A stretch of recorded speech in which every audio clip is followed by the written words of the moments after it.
चलो बच्चों, कक्षा 10 में हम देखते हैं प्रश्नावली 4 में आए थे। प्रश्नावली 4 अंतर्गत इसमें एक प्रश्न बताया गया था, पहला क्वेश्चन। अब यहाँ पे देखें छठवां क्वेश्चन कैसे हल करते हैं।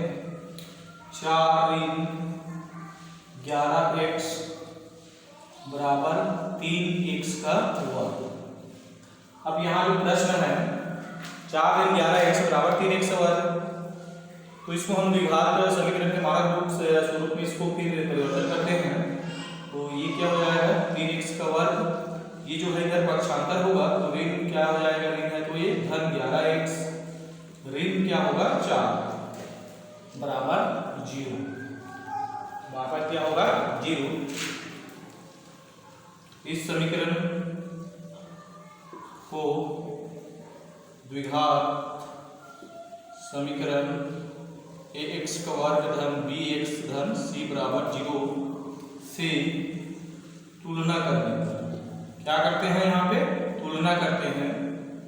तुलना करने पर यहाँ पे देखें a के स्थान में क्या है, a बराबर 3 है, b बराबर क्या है 11 है और c बराबर क्या है ऋण 4, c बराबर क्या है ऋण 4। अब यहाँ पे देखें इस समीकरण को सूत्र की सहायता से करना है तो x बराबर ऋण b धन ऋण करणी b का वर्ग ऋण 4ac बटा 2a। इसमें हम मान रखते हैं तो ऋण b कितना है धन 11 धन ऋण करणी b का वर्ग क्या हो जाएगा 11 का वर्ग 4 गुणित a का मान कितना है 3 और c का मान कितना है ऋण 4 बटे 2a 2 गुणित 3। पुनः देखें ऋण 11 धन ऋण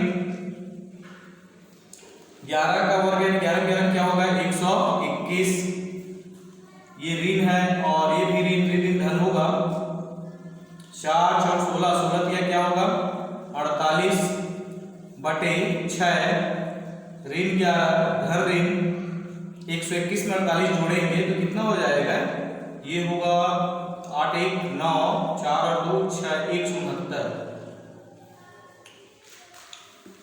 ऋण 11 तो ये करने से बाहर निकल जाएगा, कितना होगा 13 का वर्ग होता है, वर्गमूल यानी 169 का वर्गमूल 13 होता है बटे 6। अब यहाँ पे देखें क्या चिन्ह लेते हैं, धन चिन्ह लेते हैं, नहीं धन चिन्ह लेते हैं, क्या होगा x बराबर ऋण 11 धन ले रहे हैं 13 बटे 6, यानी 13 में हम देखिए एक ऋण है और एक क्या है धन है, तो जो बड़ा है उससे हम छोटे को घटाएंगे, 13 में 11 घटाते हैं तो कितना बचता है 2 बचता है, तो 2 बटे 6 अर्थात क्या होगा 1 बटे 3 है। क्या चिन्ह लेने पर है ये धन चिन्ह लेने पर। अब यहाँ पे हम लेते हैं पुनः ऋण चिन्ह लेते हैं, तब x बराबर क्या होगा, तो ऋण 11 क्या चिन्ह ले रहे हैं ऋण चिन्ह 13 बटे 6, यहाँ पे जुड़ेगा 13 और 11 कितना हो जाएगा ये ऋण 24 बटे 6, 6 कम 6 6 चौक 24, यानी कितना आएगा ऋण 4 आता है। x बराबर 1 बटे 3 और x बराबर आता है ऋण 4। तो इस तरह से क्वेश्चन आप हल करते हैं और सरल है, कठिन नहीं है। जैसे कोई प्रश्न कैसे इस तरह से रहता है उसको हम क्या है द्विघात मानक समीकरण के रूप में परिवर्तन करके इसको हल करेंगे। तो इस तरह से मेरे ख्याल से तो कोई कठिन और नहीं होना चाहिए, पर इसे एक आध क्वेश्चन और देख लेते हैं।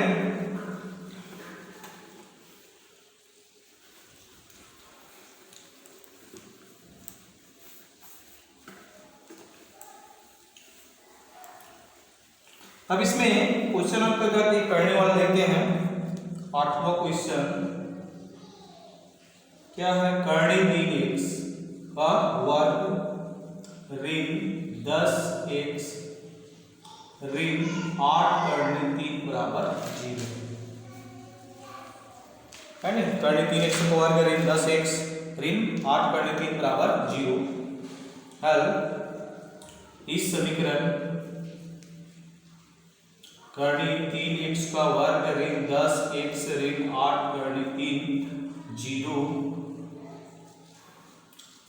का तुलना मानक द्विघात समीकरण ax का वर्ग धन bx धन c बराबर 0 से करने पर, यहाँ पे देखें a के स्थान पे क्या है करनी 3 और b के स्थान पे क्या है ऋण 10 और c के स्थान पे क्या है ऋण 8 करनी 3।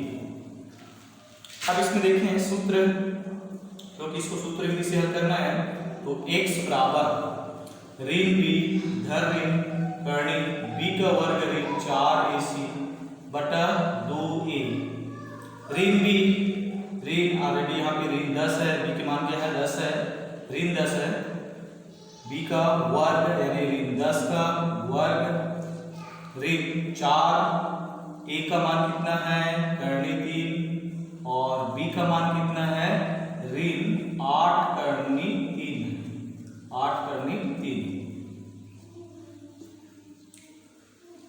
देखें ऋण क्या होगा धन 10 धन ऋण करनी, यहाँ पे 2a 2 गुणित a का मान क्या है करनी 3,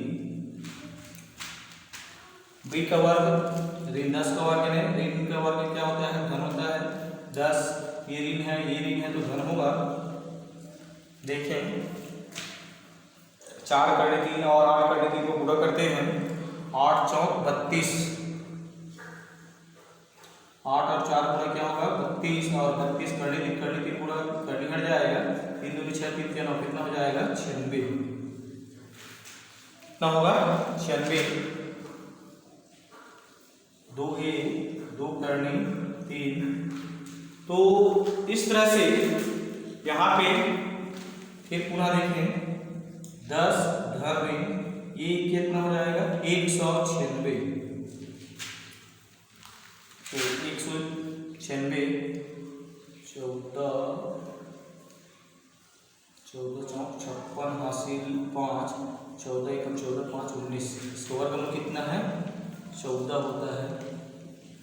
10 धन ऋण 14 बटे 2 करनी 3। अब यहाँ पे हम देखते हैं पहले क्या लेते हैं धन चिन्ह लेने हैं, है नी, धन चिन्ह लेने पर x बराबर 10 धन 14 बटे 2 करनी 3, अर्थात 10 और 14 कितना हो जाएगा 24 बटे 2 करनी 3, 2 और 12 तो 12 बटे करनी 3, किसके बराबर हुआ 100 के बराबर, किसके बराबर 100 के बराबर। तो इस तरह से अब क्या लेते हैं ऋण चिन्ह लेने पर देखें तो बराबर 100 बराबर 10 ऋण 14 बटे 2 करनी 3, तो 14 में 10 घटाएंगे 4 ऋण बढ़ा इस कारण से 2 करनी 3, फिर 2 एकम 2 2 दूनी 4 अर्थात ऋण 2 करनी 3। तो इस तरह से ये 100 का मान प्राप्त होता है। तो ये 100 के 2 मान प्राप्त होते हैं, 100 बराबर 12 बटे करनी 3 और फिर आता है 100 बराबर ऋण 2 बटे करनी 3।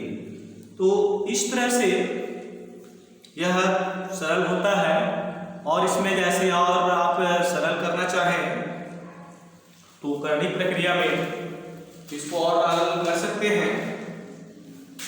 यहाँ पे देख जैसे 10 24 हुआ तो ये 12 करनी बेस इसमें वो आप करना चाहें तो और इसको हल कर सकते हैं। तो ये आपको क्या होगा 4 दिया तो इसमें जैसे आप घटाना चाहेंगे 12 बटे करनी 3 है, इसको हम 12 को 4 गुणित करनी 3 बटे करनी 3, तो इस तरह से करनी आप घटाएंगे तो 4 करनी 3 आएगा, क्या आएगा 4 करनी 3। और इसी प्रकार यहाँ पे भी देखें 10 ऋण 14 तो इसमें हम घटाते हैं तो ऋण ले रहे हैं तो यहाँ पे आपका क्या हो जाएगा 4 बचता है, 4 बटे 2 करनी 3 तो 2 एकम 2 दूनी, तो इस तरह से ये आपका क्लियर होता है 2 बटे करनी 3। और हर का प्रमेयीकरण इसको भी करना चाहें तो ऊपर में 3 का गुणा होगा और नीचे में भी 3 का गुणा होगा।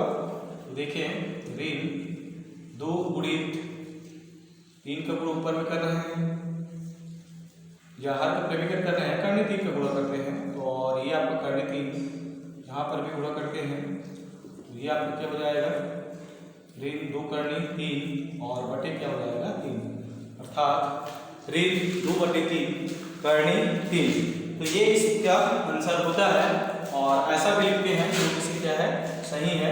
तो इस तरह से यहाँ पे प्रश्नावली अंतर्गत चौथा कल जो क्वेश्चन आपको बताया गया, तो शायद ये प्रश्नावली आपको क्लियर होता है और मेरे ख्याल से आपको कठिनाई तो नहीं होना चाहिए।